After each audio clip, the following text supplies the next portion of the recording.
গোটা মুসলিম বিশ্বকে বুড়ো আঙ্গুল দেখিয়ে দিনের পর দিন ফিলিস্তিনকে সমর্থন জানিয়ে আসছিল স্কটল্যান্ডের একটি ফুটবল ক্লাব।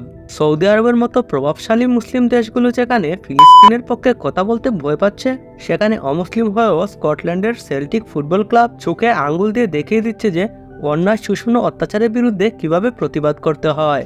স্কটল্যান্ডের গ্লাসগোতে অনুষ্ঠিত চ্যাম্পিয়ন্স লিগের সেই ম্যাচের কথা নিশ্চয়ই সবার মনে আছে। সেই ম্যাচে অ্যাথলেটিকো মাদ্রিদের মুখোমুখি হয়েছিল সেল্টিক ফুটবল ক্লাব। ম্যাচটি দেখতে 60,000-এরও বেশি সেল্টিক সমর্থক স্টেডিয়ামে জমায়েত হয়েছিল।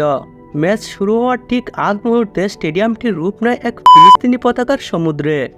লাল, সবুজ, সাদা, কালো ব্যানার ফেস্টুন পতাকা প্লেকার্ডে গ্যালারি হয়ে ওঠে রঙিন। ব্যানারগুলোতে লেখা ছিল ফ্রি প্যালেস্টাইন, অর্থাৎ ফিলিস্তিনকে মুক্ত করো, এবং ভিক্টোরি টু দ্য রেজিস্ট্যান্স, অর্থাৎ প্রতিরোধের বিজয় অবশ্যই হবে।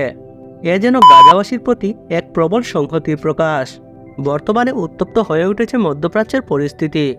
শহরের পর শহর ধ্বংস করে দিচ্ছে ইসরায়েলি বাহিনী। নিষ্পাপ শিশুও রেহাই পাচ্ছে না তাদের হাত থেকে। কিন্তু এত কিছুর পরেও মুসলিম বিশ্ব আজ নীরব। এই মুহূর্তে তাদের এই নীরব দর্শকের ভূমিকা মোটেও কাম্য নয়। অমুসলিম হয়েও স্কটিশ ফুটবল ক্লাব সেল্টিক ক্লাবের ফিলিস্তিনের প্রতি সমর্থন মুসলিম বিশ্বের ঘুম ভাঙিয়ে দেওয়ার জন্য যথেষ্ট। বন্ধুরা, সবাই ফিলিস্তিনের জন্য দোয়া করবেন যেন আবারও সেই দেশে সুখ শান্তি ফিরে আসে। ধন্যবাদ।